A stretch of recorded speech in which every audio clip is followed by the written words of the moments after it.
好高興喺2026年第一個主日，我就同大家見面。I'm so glad that I can see you guys in the first week of 2026. 新年你哋有冇計劃？ Do you have any plans in the new year? 我希望你哋有啦，因為呢個計劃係影響你哋1年之久嘅工作。I hope that you have a plan because it directs you in the coming year. 但係千祈唔好就順序好啲啦，咁樣做計劃。But I don't want you to just a little bit better. 我希望你哋能夠真係揾到一個點子，能夠真係有躍進嘅，能夠創新嘅，能夠揾到你嘅生命嘅動力。But I pray that you can really have a concrete plan for you to prosper. 通常講，佢話有啲人話，當人聽到咧，一到星期二咧就冇90%。Some people say that when we come to Tuesday, we forget 90% of what we heard on Sunday. 星期三咧就冇咗95%。And on Wednesday, 95%. 星期四咧，你剩翻一句金句你記得嘅啫。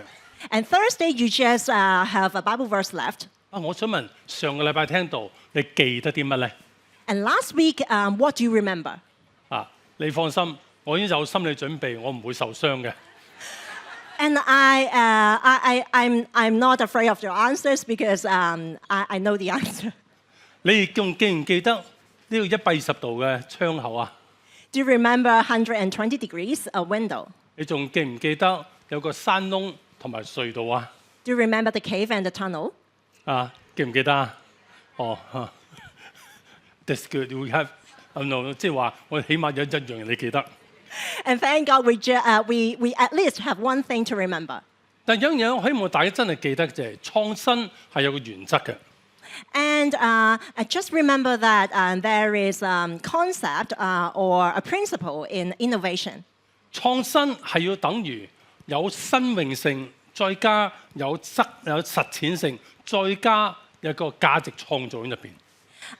Innovation is comprised of novelty, execution, and value creation. 呢三個係不可少嘅三個部分。And these three components are not escapable.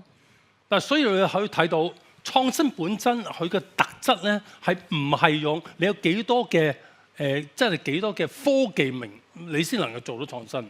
It is not about the technology for you to have innovation. 好睇你自己能夠點樣對呢個世界產生個感動觸覺，而產生到好多嘅創新。It is about how you grasp the sense for you to really create or to innovate. 上個禮拜我介紹咗一個就係即係以賽亞書43章經文。And last week we mentioned the book of Isaiah, chapter 43. 喺經文入邊都睇到點樣曠野開道路，沙漠開江河，點樣有一個平地一聲雷嘅去開到呢個新嘅方法。It is about how we can open the way in the wasteland and in the desert. 而今日我希望介紹另一段經文俾大家，係好堅勁、好堅嘅經文，就係一個羅馬書12章2節。佢咁講話：不要效法這個世界，只要心意更新而變化，佢裏面察驗何為神嘅善良、純全、可喜悅嘅旨意。And today we would like to talk about the book of Romans, chapter 12. Do not conform to the pattern of this world, but be transformed by the renewing of your mind. Then you will be able to test and approve what God's will is, His good, pleasing, and perfect will. 喺呢個世俗化影響之下，我哋大家都會睇到，我哋照做嶄新嘅嘢係重要嘅。And in this secular world, it is important for us to do something new. 但係真係創新，真係唔係話淨係做啲好閃亮、突然間好亮麗嘅嘢，呢個就係叫做創新。But it is not about doing something really popping to the eyes. 等於你好潮流啊、跟進啊，你覺得係咪好咧？ Just following the trend of this world, is it really good? 佢話不要效法呢個世界。It says, do not conform to the pattern of this world. 佢呢個世界嘅意思就話唔好跟世界嘅習俗同埋個流程去做。What it means by this world is that it is about the world values or the way of this world. 呢個話即係話唔好淨係經過表面啊。is not about the surface. 我哋真係要心意更新而變化。We need to be renewed, we need our minds to be renewed. 呢個真係佢入邊心意更新而變化，係真係話要 transform 我哋內在嘅嘢，等我哋個內在可以改變。It is about a renewal of our internal, our heart, so that we can have a change internally. 但係真係個標準，乜叫創新標準咧？有一個定義喎。And what is the standard of innovation? 就係話有最尾一句，我講得好清楚話，你要察驗乜叫係神嘅善良、純全同埋可喜悅嘅旨意。We need to test and approve what God's will is, His good, pleasing, and perfect will. 因為呢個咧就係我哋嘅準則，我哋點樣個 value，點樣價值提升嘅咧，就係呢個標準。It is the standard for us to follow. 我哋咪能夠體會到神嘅更善良、更純全同埋更喜悅嘅旨意咧？ Can we see God's good, pleasing, and perfect will? 即係我開心，上個禮拜同大家講咗3個創新啦。And we are glad that we look at 3 life opportunities of innovation. 我擺 recap 翻大家嚇，第一個就係意外嘅成功，第二個就係不一致，第三個就係流程嘅創新。The 3 points we mentioned last week is the unexpected, the incongruities, and also the process need. 但係頭嗰3個咧係比較 personal 嘅，比較入我哋心，比較容易感覺。These 3 are quite personal for us to grasp. 但係今日我講嘅4個咧係比較宏觀嘅睇大環境嘅問題，所以呢個咧又要你去睇得清楚啲喎。And the coming 4 today is broader, and we need to have a broader view of this world. 好啦，開始喎。Let's get started. OK， 第4個就話生命嘅第4個創新係結構嘅改變。Number 4, we would like to talk about the opportunity for life, for innovation in life, is the changes in structure. 因為呢個結構嘅改變係釐定咗好多嘅遊戲規則係嘅點玩嘅。Because it determines the rules of the game. 即係當呢個產業或者社會嘅基礎呢啲遊戲規則啦，發生咗根本性嘅變化之後，創新嘅機會咧就會應運而生嘅。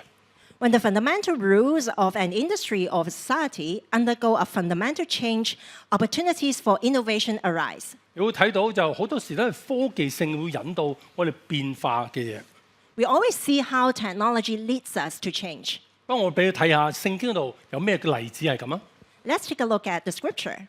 你要睇到就係響馬太福音9章17節，佢話：也沒有人把新酒裝在舊皮袋裏，若是這樣，皮袋就會裂開，酒漏出來，連皮袋也壞了。唯獨把新酒裝在新皮袋裏，兩樣都就保存了。 In the book of Matthew, neither do people pour new wine into old wineskins. If they do, the skins will burst, the wine will run out, and the wineskins will be ruined. No, they pour new wine into new wineskins, and both are preserved. 呢個耶穌講俾我哋聽嘅， It is what Jesus said. 呢個就係新酒，意思就係天國嘅福音。 This new wine represents the gospel of the kingdom. 因為喺嗰陣時，好多人都係依賴住舊約，係照舊約係守律法，咁樣就可以成聖。 Because many of the Jews in the old days relied on the rules in the Bible and became legalism. 所以你話，如果你真係想要成聖，成個好信徒咧，就要守律法咯。 If you want to be a good person, you need to follow all the rules. 但係耶穌基督嚟到就係將呢個福音真係獻出嚟嘅福音，受死嘅福音係獻俾我哋人。 But when Jesus came, he gave us the gospel because of his death and resurrection.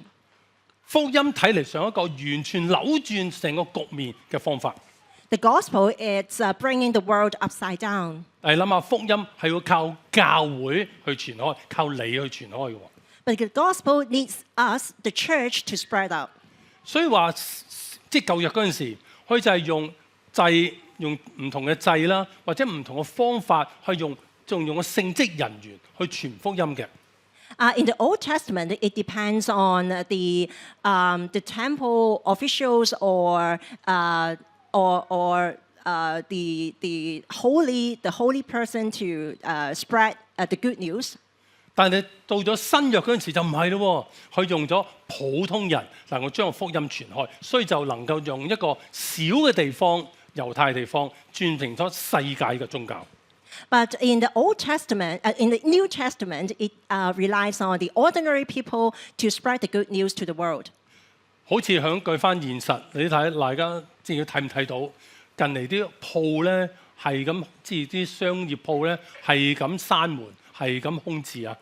And nowadays in Hong Kong, do you see many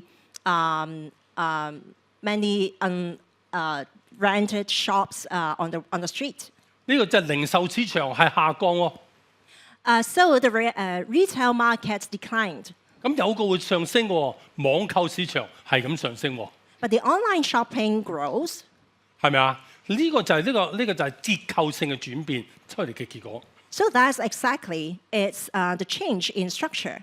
同埋而家好多人咧係中意做 slash 嘅喎，即係斜桿青年，斜桿都唔係青年啦，斜桿人啦。 And many people go slash nowadays. 因為即係話，原來一個人可以打3份工，原來佢就好有精力嘅喎。 And many people have 3 jobs in a day, and they're energetic about it. 就呢個又係個社會嘅結構嘅改變。 It is also a change in structure in this society. 仲有一個改變就係、你覺得教會最阻止到人翻嚟教會嘅點解會阻止係咩因素咧？ And in the church, what do you think? What stops a person from coming to church? 你大家知唔知啊？ Do you know what it is? 係咩啊？係咪我哋講個律法唔夠多啊？ Is it because we don't have enough rules? 係咩啊？就一個字嘅啫，一個字，中文咩都係嗰個字，好悶啊 And ！boring。 boring. One word is boring. 呢個就係教會咁俾人嘅感覺就好悶啊，同無關啊，所以呢個就係導致好多人唔能夠唔能夠進入教會嘅一個主要因素。 So the reason why people don't come to church is because the church is boring and unrelated to my life. 所以我哋真係要喺呢個結構上嘅改變做一啲嘢。 So really, we really need to do something in this structure. 結構改變係我哋需要從身邊嘅睇到環境當中睇到好強嘅洞察力同埋執行力去改變翻呢個現象。 We really have the insight and execution to execute the change in this church structure. 因為遊戲規則已經變咗啦，但係我哋點樣能夠遵隨咗呢個方法，睇翻佢哋可以適應翻呢個方法咁樣行。 Because the rule of the game has changed, so we need to adjust ourselves. 當你個皮袋因為時間變遷而變得脆弱嗰陣時，我哋一定揾翻個新皮囊，裝啲新酒喺入邊先得嘅。 So when the old wineskins become rigid or fragile due to the changing times, we need to create the new wineskins that can hold the new wine. 好啊，第二咯 ，OK， 唔係第五咯，就係話第五個創新嘅機遇就係人口嘅變化。 Number 5, the 5th opportunity for innovation in life, it is the change in demographics. 喺咁多個變化當中，人口變化係嚟得最穩定，不論喺年齡啦、性別啦、教育啦好多嘢，佢真俾大家睇到最清晰嘅趨勢嘅問題。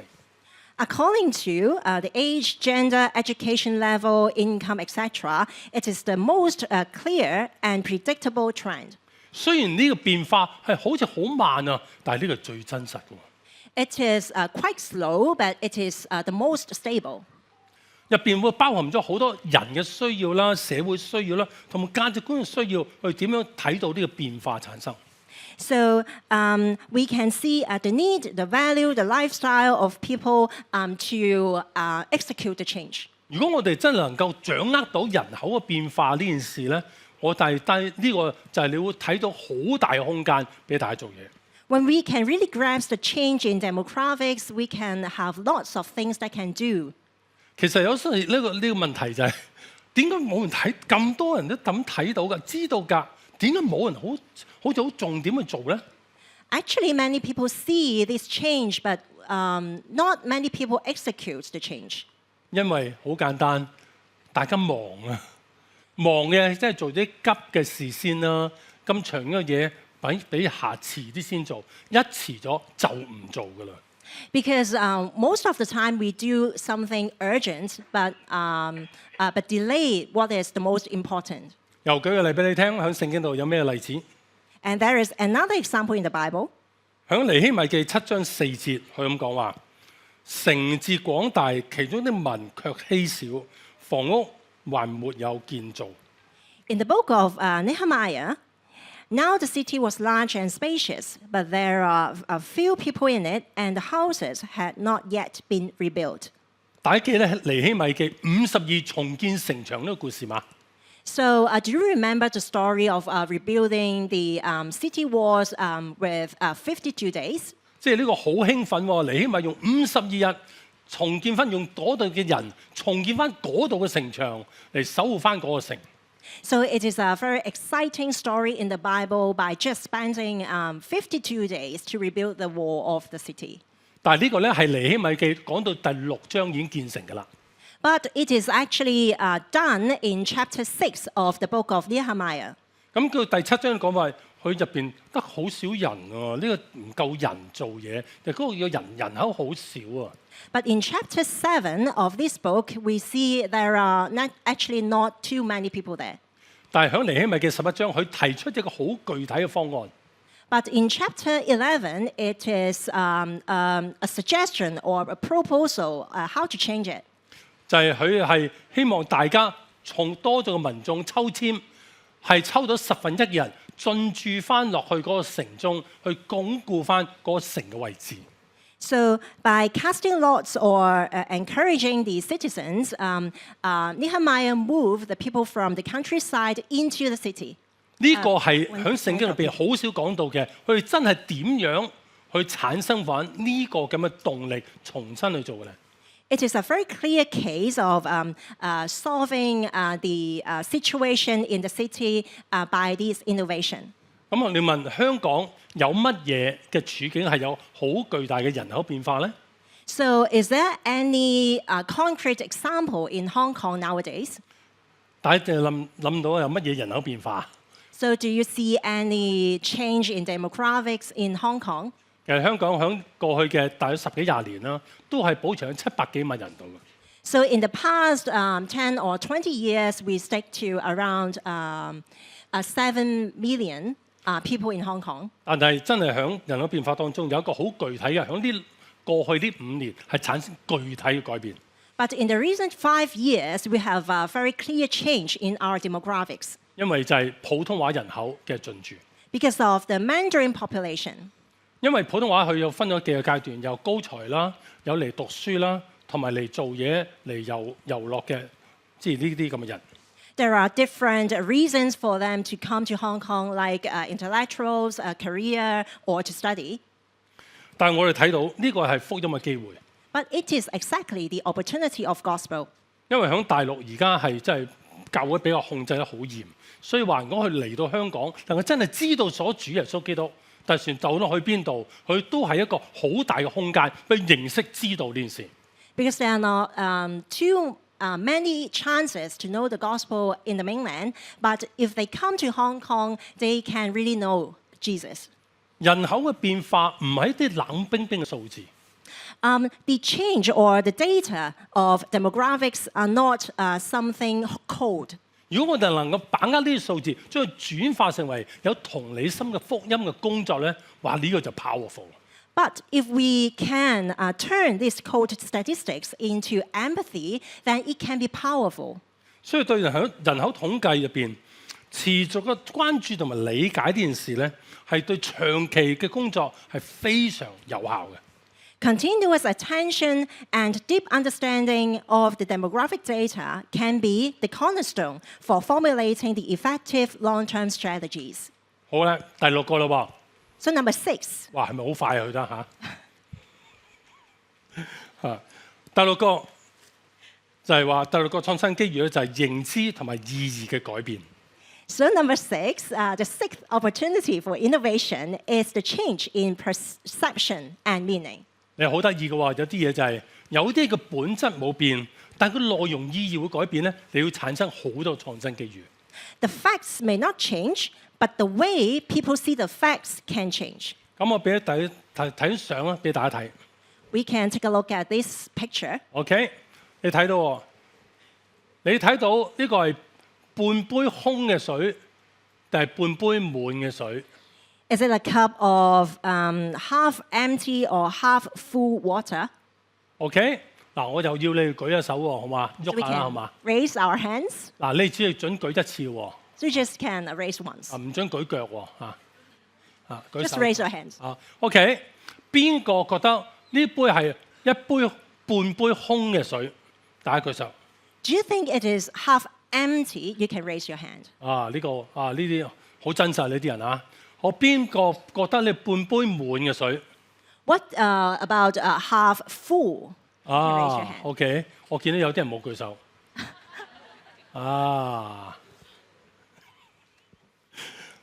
唔緊要。嗱，睇下呢個係事實嘅問題。 So it is actually the way how we feel, how we look at this picture. 但係你嘅事實個投射喺你自己入邊咧，你會產生唔同嘅感覺。 Actually, what we see is the fact, but how you view it can be different. 呢個就係一個好強大嘅創新來源。 It is exactly the source of innovation. 有時我哋諗就話，我哋一定要創造啲新嘅嘢出嚟，但係事實我哋要扭轉人嘅睇法，呢個就能夠解決到你嘅創新。等於好低成本，一個好簡單工作，你就能夠改變到好多人嘅方法。 Sometimes we focus on changing the fact, but actually it is also a way for us to change the way people view the fact. 就重複講翻羅馬書12章2節，不要效法世界，只要心意更新而變化，叫你要察驗何為神嘅善良、純全可喜悅嘅旨意，就係呢句。 So exactly it is the book of Romans, do not conform to the pattern of this world, but be transformed by the renewing of your mind. Then you will be able to test and approve what God's will is, his good, pleasing, and perfect will. 認知嘅改變就係 transform 扭轉一啲我哋知道喺心目中嘅睇法。 So it is how we change the way we look at the fact and the meaning of the fact. 佢有舉一個好清晰嘅例俾大家。 So we would like to state one clear example to you. 我哋係間標竿教會，大家都知道嗬。 We are a church of purpose-driven. 我哋華理克牧師佢早年佢出咗本書叫《標竿人生》。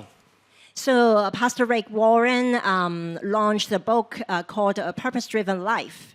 呢本《標竿人生》其實點解會咁暢銷咧？係因為佢好暢銷，最暢銷咧？ So why is this book so popular? 佢唔係因為好暢銷而暢銷，因為佢能夠觸動到人心，去改變過嚟，令到佢可以好暢銷。 It is not because of its popularity from the very start, but it touches the heart of many people. That's why people buy it and it becomes very popular. 所以話呢本書就係能夠將人咧體會到好多悲哀、悲痛、挫折唔同嘅嘢，佢都能夠化解成為上帝嘅祝福嘅一部分，等你有好明顯嘅未來觀去睇到你嘅未來係好嘅。 So sometimes when people see the suffering, the pain, or other bad things in our life, it turns it from the view of curse to the view of blessing. 呢個咁嘅佢出咗呢本書之後，佢扭轉咗第6000萬人對生命嘅睇法。 When we have the book, 60 million people, their life are changed. 所以呢個就係一個意義嘅創新。 So it is exactly how we have the innovation in the meaning. 舉咗個例啊， Another example. 有一個殘障嘅人，一日佢坐喺個輪椅上面，佢殘障之後雙腳唔得嘅，佢跟住坐喺輪椅度日日唉聲嘆氣。So a person with a paralyzed legs sits on a wheelchair and he just groaned all the time. 另外一個都係雙腳殘障嘅人，去坐喺張椅度，跟住佢好用自己嘅智慧人嘅手去做到世界上最好嘅雕刻。But there is another person with the same paralyzed legs, but he can really create the most beautiful sculptures with his hands. 呢個就係佢能夠用到自己嘅恩賜同埋用到自己嘅恩賜同埋好強嘅生命力去編織佢嘅強項去做到呢件事。其他人唔記得咗佢殘障嘅，竟然。Because he makes use of his spiritual gifts, his talents. That's why people forget his weakness. 當一個人嘅強項能夠充分發揮，佢嘅弱項真係變成無關重要。When a person's strength is maximized, then the weakness of the same person is diminished. 所以我哋真係幫助弱勢社群嗰陣時，我哋唔係叫佢做弱勢，我哋要將佢幫佢揾翻佢哋嘅強項係乜嘢，將佢充分發揮。That's why we always find the strength in a person so that he can be empowered. 因為人生入邊，佢能夠充分發揮自己嘅強項當中，佢嘅價值觀同埋佢自己嘅價值觀同埋身份就會被認同，亦感受到佢哋係好嘅一個。So when a person's weaknesses are neglected, but the strength is empowered, the person can be strengthened and he can have a stronger identity and confidence. 所以贏得人心一個好根本嘅改變，就唔係改變個服務，而係改變佢入邊嘅諗法。So the key to winning hearts is not in changing the essence of the service, but to change the people's perception of it. 好，第七個咯喎。So number 7. 第七個就係新知識嘅創新。It is about the new knowledge. 新知識嘅創新好多時我會諗就話係一啲好炫耀得好緊要嘅新產品啊、新科技啦。Sometimes we just focus on the new technology concerning the new knowledge. 但係其實呢個唔係嘅噃， But it is not only that. 因為呢個所有呢啲新嘅嘢咧，可以係好高成本，亦都好難咁多人參與嘅。But it can be high risk when many people joining in this project. 但係你都能夠真係做到嘅噃。 But 咩呢？ you can also do it. OK，睇下正經文啊。So take a look at another gospel, another scripture in the Bible. 響以弗所書3章4至6節，佢咁講：你們念了就能曉得我深知基督的奧秘，這奧秘是在以前的世代沒有人知道的。如今藉着聖靈啟示他們的聖使徒和先知一樣，這奧秘就是外邦人在基督耶穌裏藉着福音得以同為後嗣，同為一體，同蒙應許。So it is in the book of Ephesians. In reading this, then, you will be able to understand my insight into the mystery of Christ, which was not made known to people in other generations, as it has now been revealed by the Spirit to God's holy apostles and prophets. This mystery is that, through the gospel, the Gentiles are heirs together with Israel, members together of one body, and sharers together in the promise of Christ Jesus. 呢個就係一個石破天驚嘅新知識。 So it is exactly a groundbreaking new knowledge. 你諗下，當舊約佢哋真係知道未知道耶穌基督嚟嗰陣時，佢就只睇到呢個就係君王喺度，但係佢嚟嘅就係一個嬰孩嘅出現。So we know a king of, we know God as a king, but when he came to the world, he came as a baby. 所以呢個喺舊約佢之前嘅睇法，呢個係好難理解到嘅嘢。 So it is hard for a person in the era of New Testament when he has the knowledge of the Old Testament. 咁所以話呢個真係要上帝耶穌基督自己呈現喺佢哋眼前，再睇翻結果，咁佢哋就可以理解多啲呢個奧秘究竟係乜嘢。 But Jesus came to really become a man so that people can understand him as a person. 今日嘅人唔係話你讀咗幾多書就幾叻嘅。So nowadays, it's not according to how much we know that makes you a good person. 但係你係持續學習嘅，你就能夠達到一個新嘅境地。 But if you are a lifelong learners, you can really go to next level of your life. 呢個咧係牽涉你嘅學習嘅問題。 It is about your learning. 我俾個圖你睇下，好嗎？ So there is another picture. 咁你就要睇個圖，你睇，我哋就有一個圖就話，我即係成日都講借呢個你個圖，我琴日即係冇個圖嘅，即係今日你有個圖咧會方便啲。你知道唔係我知道乜係咩咧？ So the first thing I would like to show you is I know what I know.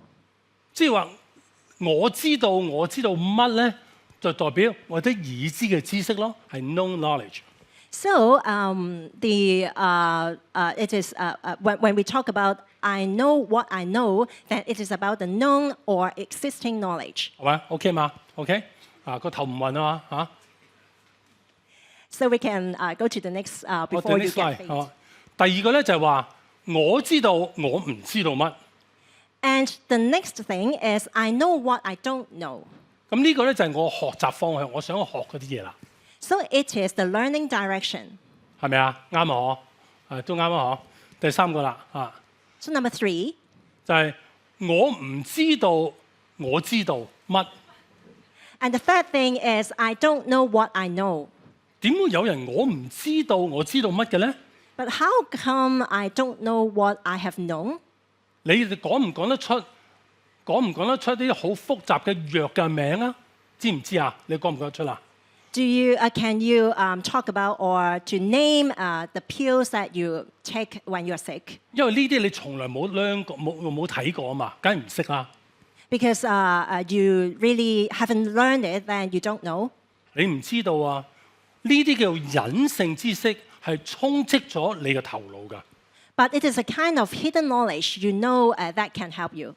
呢啲 hidden knowledge 係咩咧？平時你行街啊、睇嘢啊、睇鋪頭啊、睇書、睇乜嘢，你收埋咗，你個腦入邊收埋咗好多嘅知識喺裏邊。 But when you gather the experience every day, every minute, then you have lots of hidden knowledge. 而突然間你會有一刻突然間反轉，我有個 idea 喎，我要睇一睇法喎。 Then suddenly you have an idea popping up in your mind. 所以呢啲就係你將佢炒埋一碟之後，啱啱有個環境出嚟，你就 pop in，你就呢個炒埋一碟嘅就呢個 idea 走出嚟。 So when there is a certain opportunity that pops up and you can gather the knowledge that you have known, then there is an idea popping up. 所以呢啲嘅隱性知識就係你哋平時啊，靠你平時當中係咁累積嘅。 So it depends on how much you are exposed to this world to grasp or to gain the hidden knowledge. 坦白講，而家即係我哋成日講嘅專業人士，佢哋好多嘅就係我知道乜嘅知識， So for the professional, they focus on what I know. 但係 for 好多其他唔同嘅人係好有效嘅，佢哋就係我唔知道我知道乜嘅。 But for many others, they focus on I don't know what I have known. 最尾一個 The last one, 就係話我呢個即係呢個厲害嘅就係我唔知道乜， it is I don't know what I don't know. 我唔知道乜，究竟係乜咧？ So what is exactly about I don't know what I don't know? 呢個就係頭先講翻第一個創新一樣，我睇到呢120度嘅窗口，我知道嘅嘢。 It is about what I have talked about at the very beginning, the 120 degrees of our sight. 其實我要嘅咧就係我要將我240度嘅交託俾上帝。我唔知道嘢，我就要去有方向去感受。 For the remaining 240 degrees of what I don't know, I leave it to God. 呢個就叫管理無知嘅問題。 It is managing ignorance. 麻煩出張 slide 啊嘛，出翻頭先張 slide。呢個就係管理無知嘅問題。It is about how we can manage our ignorance. 亦都係等於要謙卑自己落嚟，去知道一啲自己無知嘅嘢。 It is also about humility, how we can humble ourselves. 呢個好強大嘅力量。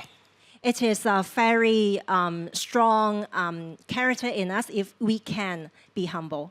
新知識係有影響到深遠地影響到大家嘅未來。 So the new knowledge can impact many of us very deeply.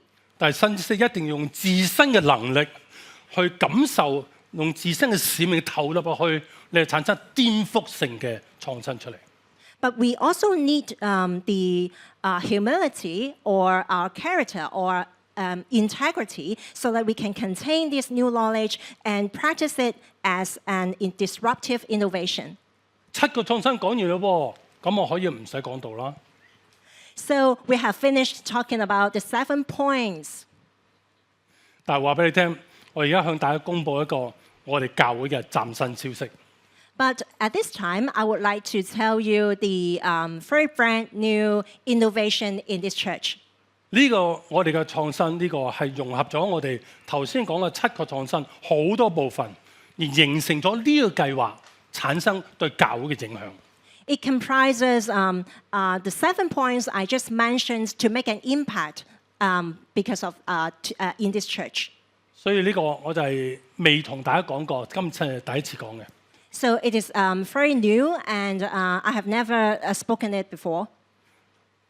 晚豐教會將喺下個月2月8日，我哋將會暫時搬去耀中國際中學嗰度去崇拜。 So starting on February the 8th, for around 4 months, we will temporarily move to Yuchong International School.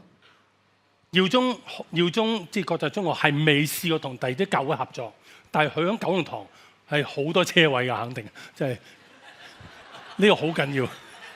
So the school hasn't cooperated with other churches, but no worries because we have lots of car parks in Kowloon.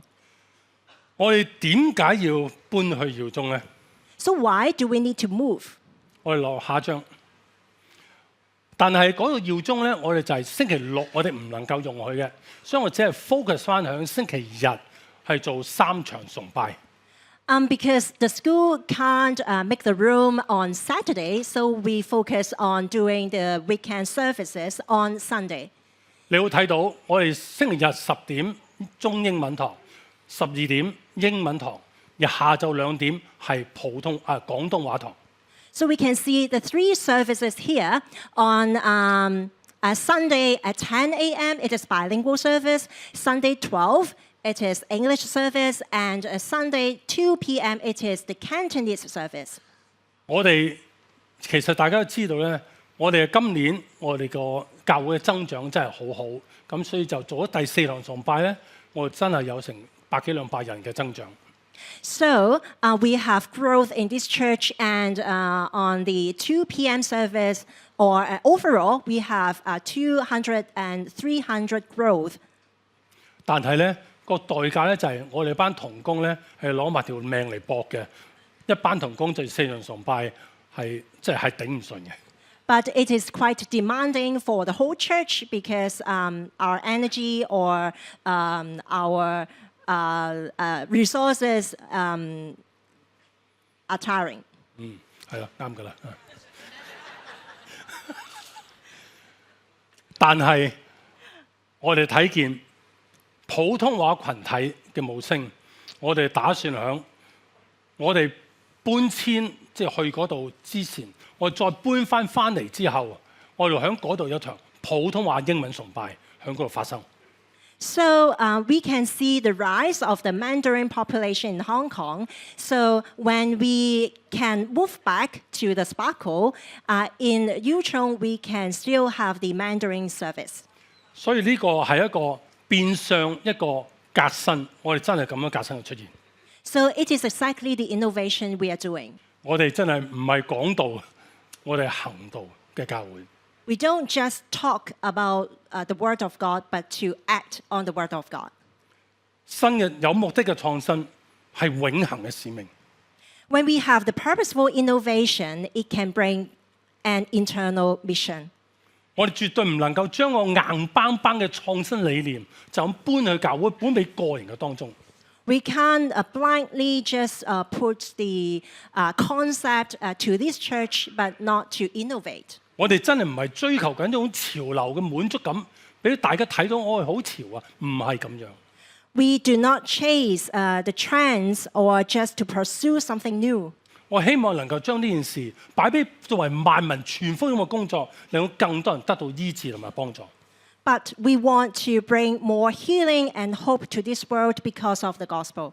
所以重申一次，我總結下就話，我哋嘅創新目的從來唔係追求新奇，但係追求一個果效出嚟。So we would like to stress that the purpose of innovation is not to pursue novelty, but to pursue effectiveness.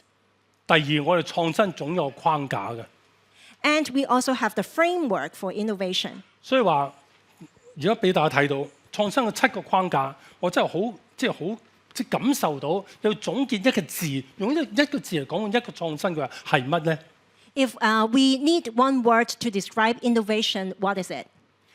就係話下一張 slide 就係、我哋要係明白到意外嘅成功嘅失敗係我哋要交託俾上帝。 When we have the unexpected success or failure, we surrender to God. 我哋真係要交託，全心嘅交託。交託咗之後，我哋前面望到嘅嘢一定盡力去做，但係後面嘅嘢交託俾上帝。 When we decide to surrender, we do our best what is in the front, but we leave what's behind to God. 第二咧 Number two, 就係話不一致當中，我哋就係考驗我哋嘅反應能力。 so when there are incongruities, it just challenges how we respond to it. 第三， Number three, 我哋流程嘅需要咧，我哋有個探索嘅能力。 when there is a need in the process, we explore. 探索係好緊要，但係嗰個追求係肯定好容易嘅，好歡迎嘅。 It is welcoming by the society and it is popular. 第四 Number four, 係個結構改變咧，就係我哋警覺嘅能力。 in the change in structure, it is about awareness. 千祈唔好隔離個廁所搬走咗，你先話我幾時得，我幾時先急咧？即係唔係得嘅，一定要係等好知道個改變係存在中，警覺呢個轉變。 So we need to be aware of the change in our surroundings. 冇講到胎力嘅，哦，OK 第五就係人口嘅改變， Number five, it is about the change in demographics. 我哋要關注人嘅需要，產生我哋新嘅動力去服侍人嘅需要。 We attend to the needs of the people so that we can serve them according to their needs. 第六， Number six, 我哋真係話，我哋要點樣能夠知道認知嘅改變咧？ it is about the change in perception. 呢個係要我哋引領啊！我哋要 lead 嗰個新嘅佢哋嘅睇法，係俾個新嘅概念佢哋，跟引領佢哋繼續向前行。 It is about the leading because we need to lead how people view the things and the facts. 最尾第七， Number seven, 我哋真係有個新知識嘅睇法，就係要謙卑啊！ when we take a look at the new knowledge, we need to be humble.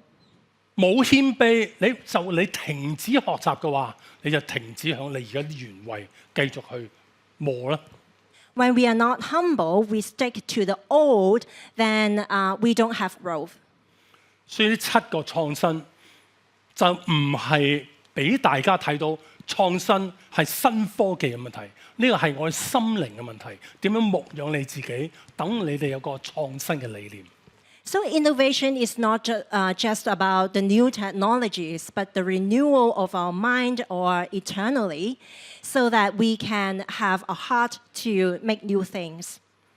對生命創新嘅本質，仲有最尾一個， So another point about the innovation. 你要真係發現呢個係神所準備嘅道路。 So the essence of innovation is to discover the path God has already prepared.